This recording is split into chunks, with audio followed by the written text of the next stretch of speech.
just passed the one-year anniversary of the stimulus plan. And the debate over whether or not it's working is heating up these days. Target 11 investigator Rick Earl, who's with us now, has been crunching the numbers and tracking those stimulus dollars flowing into our area. Rick, what have you found out? Well, David, Peggy, we did a very interesting cost per job analysis and came up with some interesting figures.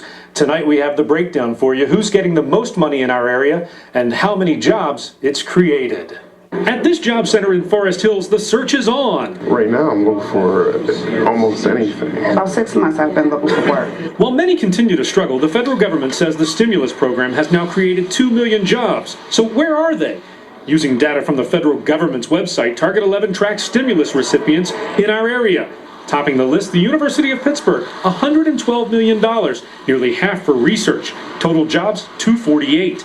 $62 million to the Allegheny County Port Authority's North Shore Connector, 53 jobs. $30 million for CMU for more research, 147 jobs. $27 million for the Pittsburgh Housing Authority to replace roofs and upgrade fire alarm systems, creating 140 jobs. And $14 million to Trumbull Corporation for the Fort Duquesne Bridge construction project, 62 jobs. The 5 agencies combined received $245 million, created 650 jobs. The cost per job, $377,000. Critics like Bob Howard, a retired PPG executive and political activist, say it's not enough. It's inefficient.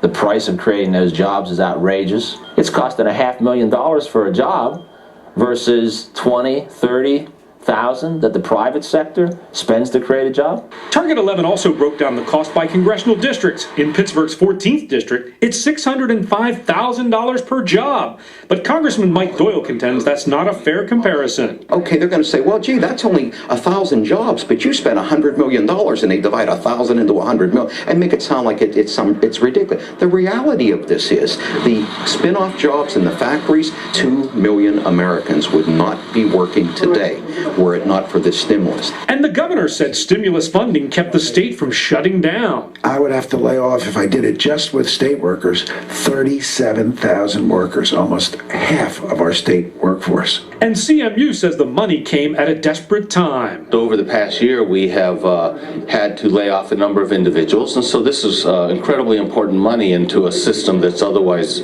doesn't have any slack. You know, we had 2 choices: sit back and do nothing and let the chips fall where they may. And a lot of Americans would be sitting here unemployed right now saying, why didn't you guys do something? Now, if you log on to our website, WPXI.com, we have posted the cost per job by congressional districts. Now, Congressman Doyle tells me he believes the job estimates are extremely conservative. He says, frankly, they don't take into account the stimulus funds that have been given for tax relief and other social programs that basically give more people money, allowing them to spend money at stores, thus saving those jobs there. It's basically having a ripple effect, he contends. Good. All right, Rick. Thank you very much. Rick.